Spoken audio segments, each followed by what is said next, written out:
Nagsimula sa Atlanta Union Bank, habang kumikilos si Karen McCoy, sinira niya ang isang security panel, itinulak pababa gamit ang lubad, pagkatapos ay nagbutas sa isang pader upang makarating sa vault area gamit ang mga mamahaling kagamitan. Ngunit nang magsimulang magayos ang lahat, tumunog ang alarma. Tumakbo si Karen papunta sa rooftop at napagtanto na nabaligyutan na siya ng mga pulis. Siya ay naaresto at ipinadala sa bilangguan. 6 na taon ang lumipas. Sa wakas ay lumabas si Karen bilang isang malayang babaeng. Sa araw na siya ay pinalaya, ibinalik nila ang kaunting natitira sa kanya. Ang kanyang pitaka, ang kanyang salaming pang-araw, at lahat ng maliliit na personal na gamit na tahimik na nagpapaalala sa kanya kung sino siya noon. Para kay Karen, ang kalayaan ay hindi isang tagumpay. Ito ang simula ng isang mahirap na bagong kabanata pagkatapos ng mahabang sentensya. Hindi nagtagal, sumakay siya ng tren at umupong mag-isa, nag-iisa. Kumuha siya ng larawan niya at ng kanyang anak na si Patrick at itinuwid ito ng maingat. Sa istasyon, tinawagan ni Karen si Roy, ang kanyang dating asawa. Halata ang gulat sa reaksyon nito. Ipinaliwanag ni Karen na nakalaya na siya at gusto lang niyang dumaan, kunin ang kanyang mga gamit, at alamin ang kanyang susunod na hakbang. Tumanggi si Roy, sa halip, itinulak niya ang usapan sa isang kontroladong pagpupulong, itinakda ito sa susunod na araw sa isang restoran na tinatawag na Mario's. Sinubukan ni Karen na magtanong tungkol kay Patrick, ngunit binaba ni Roy ang tawag nang hindi sumasagot. Pagkatapos, huminto siya sa isang maliit na convenience store para bumili ng pagkain. Doon ay biglang pumasok ang isang kawawang magnanakaw at nagsimulang magbanta sa lahat. Itinutok ng lalaki ang baril sa kaera at humingi ng pera, ngunit nakalock ang drawer at ang susi ay nasa manager. Hindi napigilan ni Karen. Tumawa siya. Mabilis na lumipas ang sandali. Tinutukan siya ng kaera ng baril pabalik, at nataranta ang magnanakaw at tumakbo bago pa man makalabit ng kahit sino ang gatilyo. Kinabukasan, nag-report si Karen sa istasyon ng pulisya at nakilala si Gary, ang opisyal ng parol na nakatalagang bantayan siya. Mula sa simula, mahigpit at kontrolado siya. Nilinaw niya na dapat siya ay mag-check-in, manatiling maaagapan, at sundin ang bawat patakaran dahil isang maliit na pagkakamali ay sapat na para maibalik siya sa bilangguan. Sinubukan ni Karen na ipaliwanag na gusto niya ng isang bagong simula, trabaho, matitirhan, at isang tunay na pagkakataon na mapalapit muli sa kanyang anak. Itinigil ito ni Gary. Inutusan niya siya sa isang halfway house sa loob ng 1 buwan bilang unang kondisyon ng parol, nangakong luluwagan lamang niya ang mga paghihigpit kung mapapatunayan niyang siya ay sumusunod. Pagkatapos umalis sa opisina, si Karen ay nakita ni Barker, isang maliit na kriminal na nagnakaw sa convenience store noong nakaraang gabi at nagkataong nasa parehong lugar. Dahil sa kuryosidad, tinanong ni Barker ang isang kalapit na opisyal tungkol sa kanyang pagkakakilanlan at nagulat nang malaman na siya ang maalamat na si Karen McCoy. Nabighani at humahanga, agad niya itong hinabol sa labas. Binawahan niya ito ng mga tanong tungkol sa mga sikat na pagnanakaw nito. Hindi siya pinansin ni Karen at nagpatuloy sa paglalakad, nakatuon sa pagsakay sa kanyang bus. Patuloy na sinundan siya ni Barker hanggang sa hindi na niya ito makita. Nang makita ang kanyang pagkakataon, inalok siya ni Barker ng sasakyan. Nag-aatubili, tinanggap ni Karen. Sa loob ng kotse, walang tigil na nagsalita si Barker, pinupuri ang paraan ng kanyang mga pagnanakaw nang hindi gumagamit ng mga armas. Dahil sa pagkakailang hindi komportable, hiniling ni Karen na ihatid sa kanyang destinasyon, isang opisina kung saan siya mag-a-apply ng trabaho. Sinubukan pa rin ni Barker na ituloy ang pag-uusap bago siya tuluyang pumasok. Sa panahon ng panayam, tinanong si Karen tungkol sa kanyang kasaysayan sa trabaho. Pinili niya ang katapatan at inamin na siya ay isang dating bilanggo mula sa isang bilangguan ng kababaihan. Ang katapatan na iyon ang dahilan kung bakit nawala sa kanya ang trabaho dahil ang patakaran ng kumpanya ay agad na nagdidiskwalipika sa kanya. Determinado pa rin, ipinagpatuloy ni Karen ang paghahanap ng trabaho. Sinubukan niya ang isang beauty salon ngunit tinanggihan muli ng walang gaanong pagsasaalang-alang. Sinubukan niya ang isang restoran ngunit tinanggihan dahil ang posisyon ay may kinalaman sa paghawak ng pera. Ayaw sumuko, nag-apply siya sa isang kumpanya ng tela at nagmakaawa pa para sa isang pagkakataon. Sa pagkakataong ito, sa wakas ay natanggap siya. Sinunod ang mga patakaran ng kanyang parol, tumungo si Karen sa halfway house. Doon, muli niyang nakasalubong si Barker. Nang makita ang kanyang pagod na pagod, inalok siya nito ng pansamantalang matutuluyan at dinala sa kanyang tahanan. Ipinakita niya rito ang isang maliit na silid na kanyang inihanda at tiniyak dito na ligtas siya roon. Kalaunan, pumunta si Karen sa lugar ng trabaho ni Roy para kunin ang kanyang mga gamit. Noong una, tumanggi si Roy na makita siya, sinasabing abala ito, kaya napilitan siyang maghintay ng matagal. Nang sa wakas ay nagkita sila, agad na sumiklab ang tensyon. Sinabi ni Roy sa kanya na hindi niya pinayagang makita si Patrick. Inamin niya na lumaki si Patrick na naniniwalang patay na ang kanyang ina at lahat ng sulat na ipinadala ni Karen ay nasira. Lalong lumala ang sakit nang biglang lumitaw si Patrick at ipinakilala na lamang ni Roy si Karen bilang isang matandang kaibigan ng kanyang ina. Pagkatapos umalis si Patrick, iginiit ni Roy na ang lahat ng kanyang ginawa ay para sa ikabubuti ng kanilang anak. Dahil sa labis na galit at dalamhati, sinampal siya ni Karen at naglakad palayo. Kalaunan, nakipagkita si Karen sa isang kaibigan at sa wakas ay hinayaan niyang ilabas ang kanyang mga emosyon. Tinanggihan niya ang anumang mungkahi na magsimulang muli sa isang bagong buhay o bumuo ng isang bagong pamilya. Sa loob ng 6 na mahahabang taon sa bilangguan, ang tanging bagay na bumuhay sa kanya ay ang pag-iisip kay Patrick. Hinding-hindi niya susukuan ang kanyang anak. Samantala, bumisita si Barker sa tahanan ni Jack Smith.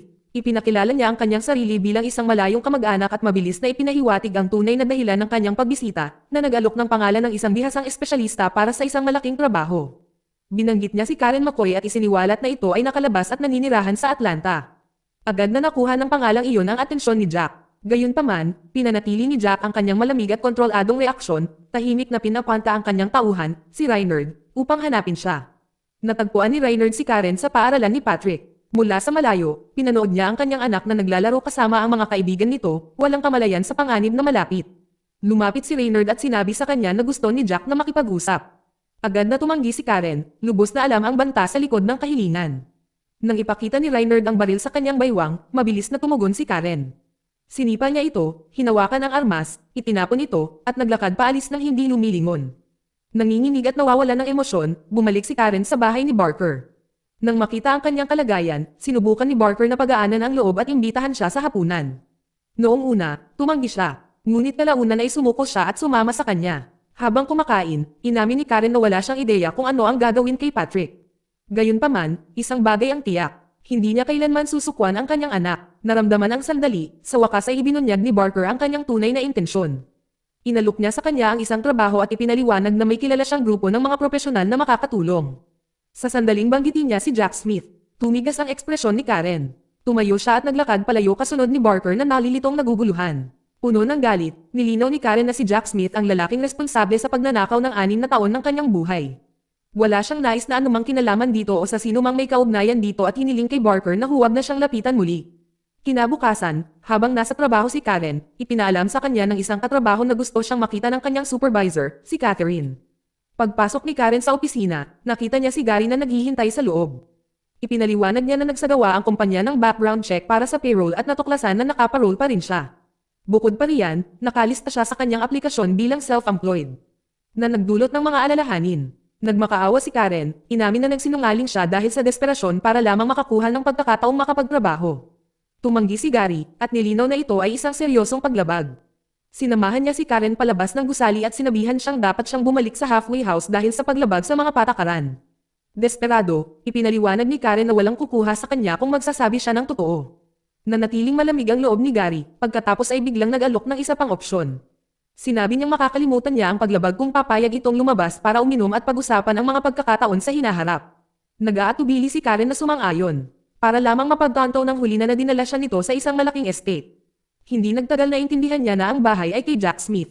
Inaangkin ni Gary na mayroong isang maliit na pagtitipon sa loob at maaaring makatulong sa kanya ang mga makapangyarihang tao roon. Habang sila papasok, lalong nabalisa si Karen, lalo na nang mapansin niya ang mga mapanganib na hayop na gumagala. Nang makarating sila sa itaas na palapag, natigilan siya nang makitang naghihintay na si Jack. Naging mapanganib ang sitwasyon nang nilinaw ni Gary na hindi siya malaya na umalis at ipinaalala sa kanya kung gaano kadali ni Karen na maibalik siya sa bilangguan. Sa ilalim ng pressure, sa wakas ay isiniwalat ni Jack ang kanyang tunay na intensyon. Gusto niyang magnakaw si Karen sa bangko para sa kanya. Tumanggi siya ng walang pag-aalinlangan, nilinaw na hindi siya kailanman magtatrabaho para sa isang taong katulad niya, kahit pakapalit nito ang lahat. Tumalikod siya para umalis, lubos na alam na ang kanyang desisyon ay may kasamang malubhang kahihinatnan. Kinabukasan, nataranta si Cheryl nang sunduin niya si Patrick mula sa paaralan at napagtanto na nawawala ito simula pa noong umaga. Agad niyang kinontak si Roy, na nagmadaling kumprontahin si Karen at inakusahan siya ng pagdukot sa kanilang anak. Nabigla si Karen at itinanggi ang lahat. Ipinaliwanag ni Roy na may tumawag kay Cheryl kanina, na sinasabing kinuha ni Karen si Patrick mula sa paaralan. Kahit hindi pa niya kinokontak ang pulisya, humingi ng kasagutan si Roy. Napagtanto kung gaano kalala ang sitwasyon, iginiit ni Karen na wala siyang ideya kung ano ang nangyari, ngunit determinado siyang hanapin si Patrick mismo. Kinuha niya ang susi ng kotse ni Roy, at agad na umalis, kumbinsido na sina Jack at Gary ang nasa likod nito. Nang gabing iyon, hinalo ni Karen ang mga pampakalma sa karne at tumungo sa bahay ni Jack.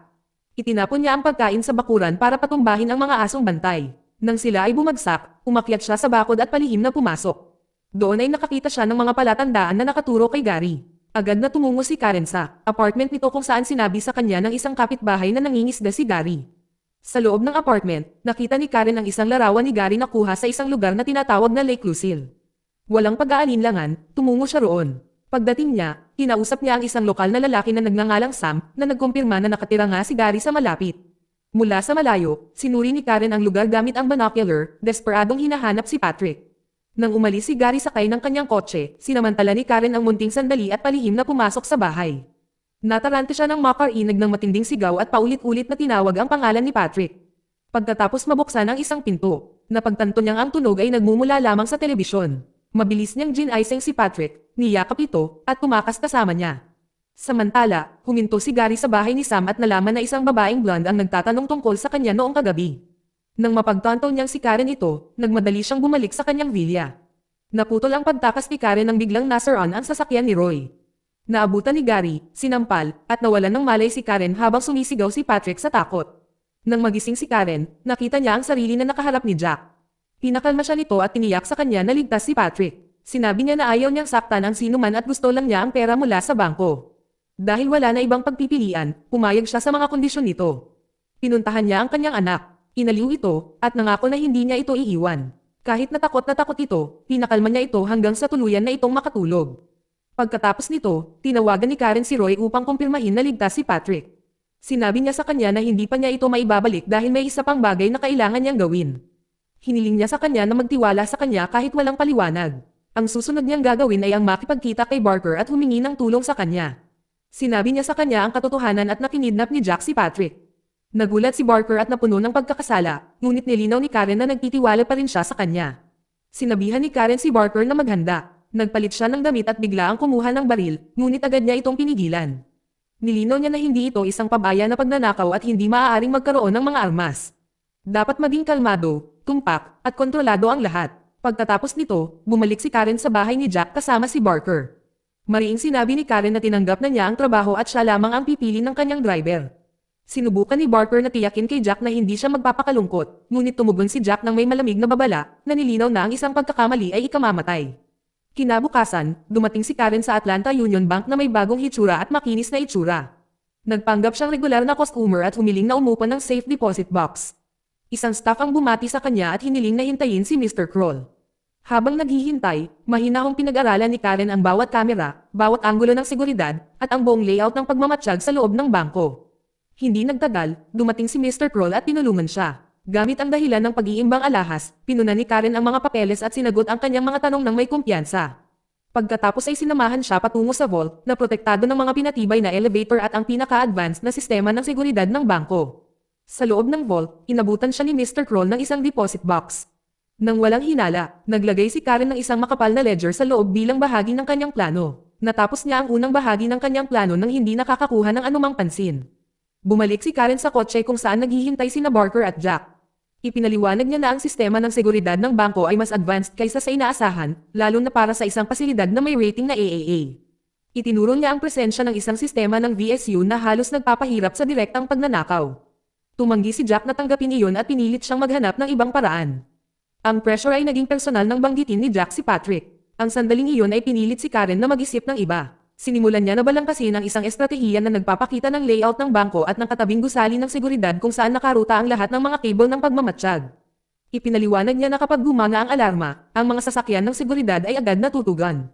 Dapat nilang malaman ng eksakto kung gaano kabilis dumating ang tulong at gamitin ang bintana na iyon ng may katumpakan. Upang masubukan ito, pinatakbo ni Karen si Barker patungo sa bangko ng buong bilis. Inorasan nila ang ruta at narating ang lokasyon sa loob ng 6 na minuto at 10 segundo. Kinalkula ni Karen ang pinakamasamang senaryo at natukoy na magkakaroon sila ng humigit kumulang 5 minuto na magagamit kapag naitala na ang pagpasok at paglabas. Magiging mahigpit ngunit posible kung perpekto ang pagsasagawa. Kinabukasan, bumalik si Karen sa bangko at muling nakilala si Mr. Kroll.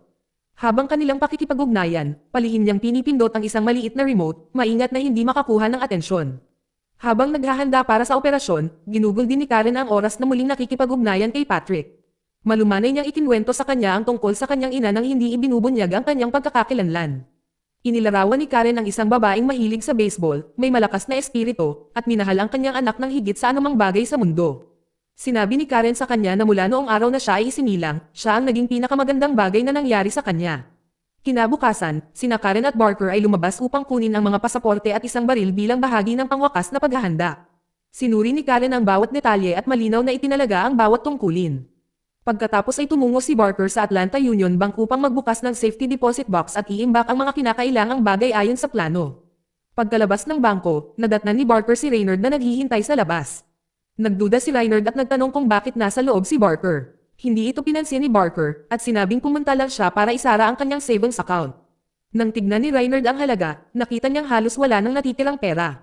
Kinukutsa niya si Barker, ipinaalala sa kanya na dapat ay milyon-milyon ang hinahanap nila mula sa bangkong iyon.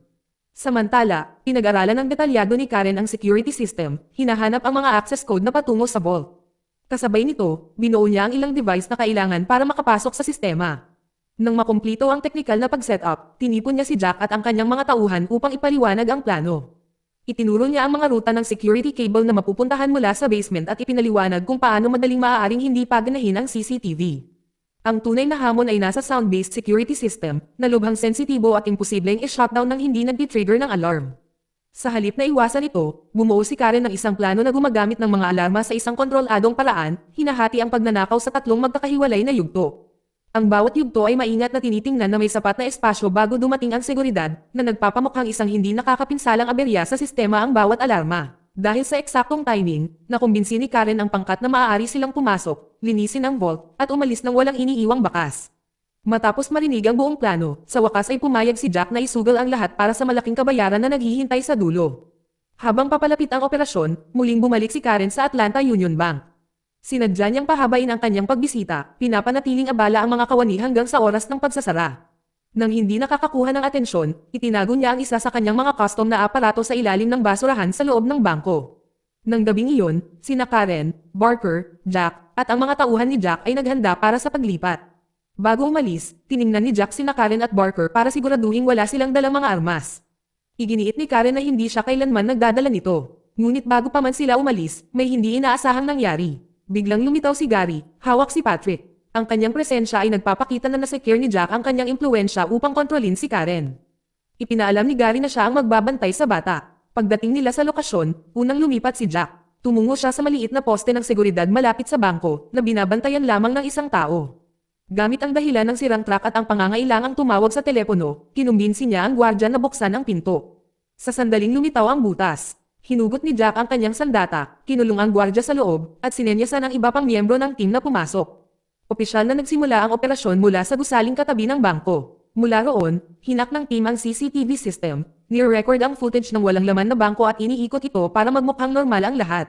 Kasabay nito, inactivate ni Karen ang device na dati niyang itinago sa ilalim ng basurahan.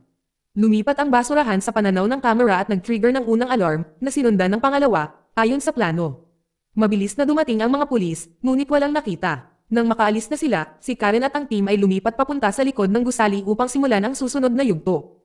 Muling tumunog ang alarma, na muling nagpa-address sa mga pulis. Habang tumutugon ang mga opisyal, ginamit ng team ang maikling bintana para pumasok, kunin ang susi ng elevator, at buksan ang ruta ng pagpasok bago bumalik sa oras. Sinuri ng mga pulis ang likurang bahagi ngunit walang nakitang senyales ng panghihimasok. Nang tumunog ang alarma sa ikatlong pagkakataon, pumasok sina Karen, Jack, at Barker sa loob at pumasok sa elevator na patungo sa vault. Habang lumilipas ang oras, mahinahong ginabayan ni Karen ang bawat hakbang at input hanggang sa tuluyang mag-unlock ang system. Pagpasok nila sa loob, isinara nila ang elevator sa likuran nila at lumabas ng bangko nang walang iniwang bakas. Nang bumalik ang mga pulis muli, wala silang nakitang kakaiba. Kalaunan, tuluyang tumigil ang pag-trigger ng alarma at tumigil sa pagtugon ang mga pulis. Samantala, nagpa siya ang mga security officer na nagmomonitor sa CCTV na pumunta mismo sa bangko para mag-imbestiga. Gamit ang bakasang ito, muling pumasok sina Karen, Barker, Jack, at ang mga tauhan at dumiretso sa mahigpit na seguradong vault. Dahil matagalan ang pag-crack dito, ang una nilang prioridad ay ibalik ang feed ng camera para magmukhang normal ang lahat. Umakyat sina Karen at Barker sa shaft para i-reset ang footage, inuulit ang mga recording para walang magmukhang kain na hinala. Kasabay nito, tatlong security guard, sina John, Kev, at Mark, ang nasa loob ng gusali. Ipinapalagay nila na ang mga alarma ay mga problema lamang sa sistema kaya nagpasya silang manatili sa trabaho ng magdamag, nang hindi nila alam na ang pagnanakaw ay nangyayari sa kanilang harapan. Tumaas ang tensyon ng si Kev, habang nagtitimpla ng kape, ay napansin ang kakaibang paggalaw sa isa sa mga monitor na dulot ng maluwag na pulang cable mula sa device ni Karen. Tinawag niya si John, ngunit mabilis na tumugon si Karen at muling ikinabot ang cable bago pa man makita ang anumang bagay. Bumalik sa normal ang sistema at nawala ang hinala. Sina Karen at Barker ay sumama muli kay Jack at sa iba pang mga tauhan habang nagsisimula ang pagpasok sa vault. Gamit ang isang laser cutter, sinira nila ang bakal na dingding. Nagpasok si Karen ng isang espesyal na aparato sa butas, ikinonekta ito sa locking system, at ipinasok ang code. Bumukas ang pinto ng vault, at si Jack at ang kanyang mga tauhan ay nagdiwang habang inaalis nila ang pera dito. Ngunit sa likod ng mga eksena, sina Karen at Barker ay nagsasagawanan ng kanilang sariling plano. Natagpuan ni Karen ang baril ni Barker sa loob ng vault at isinuksok ito sa kanyang baywang. Nang lumabas si Barker dala ang mga bag, pinaandar ni Karen ang remote at tinatakan sina Jack at ang kanyang mga tauhan sa loob ng vault. Nagkunwari silang nagpanik habang galit na galit si Jack at hinihiling na palabasin sila. Mahinahong ipinaalala ni Karen sa kanya na ito ang panganib ng pagnanakaw sa isang nangungunang bangko, isang bagay na tinanggihan niyang tanggapin mula pa sa simula. Nang subukang magpaputok si Jack, si Karen ang unang bumunot. Sinubukan ni Jack na makipagtawaran, nag-aalok ng pera at bahagi ng kuha, ngunit tumanggi si Karen ng walang pag-aalinlangan. Hindi mabibili ang 6 na taon ng kanyang buhay. Sa galit, nagpaputok si Jack, at sina Karen at Barker ay sumilip palayo bago tumalon patungo sa elevator.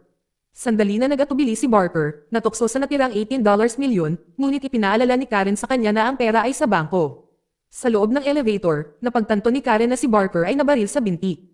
Nang makarating sila sa tuktok, nadatnan nilang natutulog ang isang security guard. Naghagi si Karen ng smoke canister, gamit ang maikling kaguluhan para makatakas palabas ng bangko nang hindi napansin. Tumakas ang dalawa sakay ng isang kotse. Iniwan ang bangko at ang lahat ng ninakaw na pera. Kahit na nasasaktan at nabigo sa perang naiwan nila, natatawa na lang si Karen. Dumiretso sina Karen at Barker sa bahay ni Jack na may iisang layunin, ang iligtas si Patrick. Nang makita sila ni Gary na dumating, nagpanik siya at mabilis na umalis sakay ng kanyang kotse. Mabilis na napagtanto ni Karen na wala si Patrick sa kanya. Walang pag-aalinlangan, binangga ni Barker ang sasakyan ni Gary, at ito ay bumangga sa isang pader at tumoglob sa ilog sa tabi ng bahay. Si Gary ay naiwang malubhang na sugatan at muntik ng atakihin ng mga mapanganib na hayop ni Jack. Sumugod si Karen sa loob ng bahay. Desperadong hinanap si Patrick, kasama si Barker, tumakbo siya pataas at nakakita ng isang nakakandadong silid na may mga mantsa ng dugo sa labas ng pinto. Nagsimula ang takot, biglang umalangaw ang isang putok ng baril mula sa loob. Hinahawakan ni Gary si Patrick at binabantaan ang kanyang buhay. Sa isang desperadong sandali, kinagat ni Patrick ang kamay ni Gary at nakawala. Sinunggaban ni Barker si Patrick at itinulak siya papunta sa kotse habang nilalabanan ni Karen si Gary hanggang sa ito ay mawalan ng malay. Nang tuluyang ligtas si Patrick, pumasok si Karen sa opisina ni Jack. Pinasok niya ang kanyang ligtas na lugar gamit ang mga pampasabog at kinuha ang lahat ng pera sa loob bilang kabayaran sa lahat ng kanyang tiniis. Pagkatapos ay, bumalik siya sa kotse at umalis kasama si Barker. Samantala, pinanood ni Roy ang balita habang lumalabas ang mga ulat tungkol sa isang malakihan at napakasopistikado na pagnanakaw sa Atlanta Union Bank.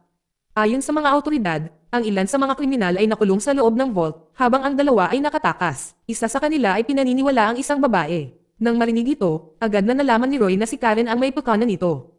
Hindi nagtagal, tinawagan siya ni Karen at hiniling na sunduin si Patrick sa paliparan sa Gate C1 ng alas 5 ng hapon.